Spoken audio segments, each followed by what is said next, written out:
اس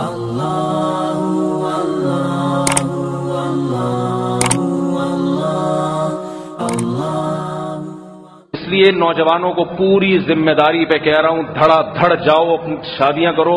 مجھے پتا ہے بہت سے لوگوں کو یہاں غصہ آ رہا ہوگا کہ ہماری اولادوں کو بگاڑ رہا ہے، آنے دے غصہ، میں پرواہ نہیں کرتا، کیونکہ خدا کی قسم میرا دل چاہتا ہے میں کشکول لے کے کھڑا ہوں آپ کے سامنے، روؤں آپ کے سامنے، ہاتھ جوڑوں۔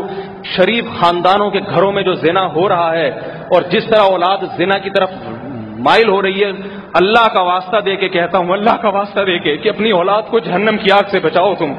یہ زانی بن رہی ہے، شرابی بن رہی ہے یہ اولادیں، یہ تبلیغ میں 4 مہینے لگا لے گی پھر بھی زنا کرے گی، یہ تبلیغ میں سال لگا کے آئیں گے پھر بھی زنا کریں گے۔ اللہ نے زنا سے بچنے کے لیے تبلیغ کا راستہ نہیں دیا، شادی کا راستہ دیا ہے۔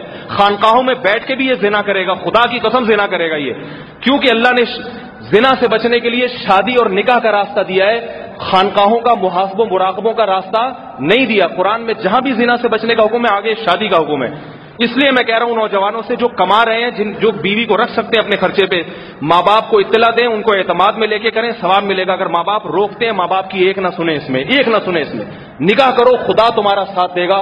اور محمد صلی اللہ علیہ وسلم نے فرمایا 3 آدمیوں کی مدد اللہ نے اپنے ذمے لی ہے۔ ایک شادی کرنے والا جس کا مقصد یہ ہو کہ میں اپنے آپ کو گناہ سے بچاؤں گا، اس لیے شادی کر رہا ہے کسی لڑکی سے کہ بھئی اس کو وہ چاہ رہا ہے کہ میں گناہ نہ کروں۔ آپ نے فرمایا، نبی نے، اللہ اس کی مدد کرے گا، اللہ اس کو تھپکی دے گا، تو صحیح کام کر رہا ہے۔ تو بھائی جس کی اللہ مدد کر رہا ہے اور اللہ جس کو تھپکیاں دے رہا ہے، میں اس کی حوصلہ افزائی کیوں نہ کروں؟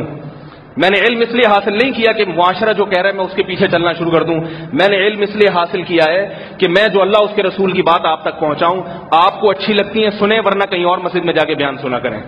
بات آ رہی ہے سمجھ میں؟ یہاں ضروری نہیں ہے آپ کے لیے بیان سننا، جو آپ کے مطلب کی باتیں آپ کے سامنے کیا کرے، آپ اس کی باتیں جا کے سنا کریں، وہ آپ کو اچھی لگیں گی۔